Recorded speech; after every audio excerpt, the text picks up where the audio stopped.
పిల్లలు ఆరోగ్యంగా సంతోషంగా ఉండాలి అంటే ఇలా ఫాలో అవ్వాల్సిందే. శ్రీమాత్రే నమః. ఈ వారంలో మేము నర్సరీకి వెళ్ళాం క్రోటన్స్ కోసమని. చాలా బాగున్నాయి. ఇప్పుడు నేను చూపిస్తున్నాయన్నీ 100 రూపీస్ నుంచి స్టార్ట్ అయినాయి. ఇవన్నీ ఇండోర్ ప్లాంట్స్. ఎన్ని రకాలు ఉన్నాయో ఇండోర్స్లో పెంచుకునేవి. వీటికి ఎండ అవసరం లేదు, ఎప్పుడైనా వెలుగులో పెట్టినా పర్వాలా, ఎండ అంత అవసరం లేదండి, పెట్టినా ఏం కాదని అన్నారు. ఇవన్నీ 200, కొంచెం పెద్దగా అనిపిస్తున్నాయి అన్నీ 200, 150. ఇప్పుడు చూపిస్తున్నాయి. మనీ ప్లాంట్స్ కూడా 3-4 టైప్స్ ఉన్నాయి. జల్లెడలాగా వచ్చేది ఒకటి ఉంది, పెద్ద ఆకులది ఒకటి, లైట్ కలర్ ఒకటి, డార్క్ కలర్ ఒకటి, ఇలాగా 4 టైప్స్ చూశాను అక్కడ.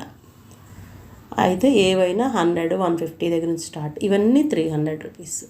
ఎందుకు చెప్తున్నానంటే స్కూల్ స్టార్ట్ అయినాయి, కాలేజెస్ స్టార్ట్ అయినాయి, పిల్లలు ఒకళ్ళకొకళ్ళు పక్క పక్కన ఉంటారు, బర్త్డే గిఫ్ట్స్ కావాలి కదా వీళ్ళందరికీ.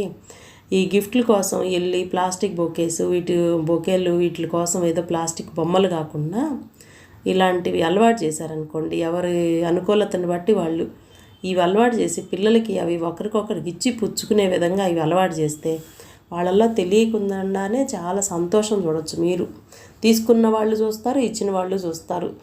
వాడు ఫ్రెండ్ ఇచ్చిన చెట్టు వాడు పెద్దదైపోయిందంటే మా ఫ్రెండ్ నేను ఇచ్చిన చెట్టు పెంచుతున్నాడని వీడికి సంతోషంగా ఉంటుంది. మా ఫ్రెండ్ ఇంత పెద్ద చెట్టు ఇచ్చారని అట్లా ఒకళ్ళకొకళ్ళు ప్లాస్టిక్ది తీసుకుంటారు, బొకే లోపలేస్తారు, ప్లాస్టిక్ బొమ్మలు అవన్నీ కాకుండా పిల్లల్ని ఇలాంటివి సపోర్ట్ చేయండి, చాలా సంతోషపడతారు. ఉదయం వెళ్ళేటప్పుడు స్కూల్ లేచాక వాడికి బ్రష్ చేసుకున్నాక నువ్వు పాలు తాగు అనకూడదు.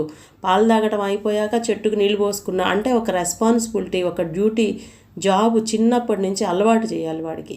వాడు ఆ చెట్టుకు నీళ్ళు పోస్తా దాన్ని జాగ్రత్తగా చూసుకుంటా ఉంటే 1 నెల 2 నెలలకి అది 4 ఆకులు వేస్తే నువ్వు రోజు నీళ్లు పోసావు, దాన్ని జాగ్రత్తగా కేర్ చేసావు, ఎంత చక్కగా పెరుగుతుందో అంటే వాడు చాలా ఫీల్ అవుతాడు, ఏంటో చాలా సాధించినట్టుగా. అలాంటి అచీవ్మెంట్స్ వాళ్ళకి చిన్నప్పటి నుంచి మొక్కల్లో నుంచే వస్తాయి. మనం ఇంట్లో ఏ పనులు చేయించలేని వయసు చిన్నపిల్లలది. ఈ ఇంట్లో అవకాశం కూడా ఉండదు ఆ టైంలో. మొక్కకంటారా చిన్న నీళ్లు పోస్తారు, ఒక కప్పుతో నీళ్లు, ఒక టైంకి నీళ్లు, దాన్ని జాగ్రత్తగా చూసుకోవటం. సండే కూడా దానికి సంబంధించి ఇట్లా పిల్లలకి అలవాటు చేయటం వల్ల చాలా సంతోషపడతారు, హెల్దీగా ఉంటారు. మెయిన్ ఏంటంటే ఫ్యాన్ గాలికి సెల్ ఫోన్లకి దూరంగా ఉంటారు.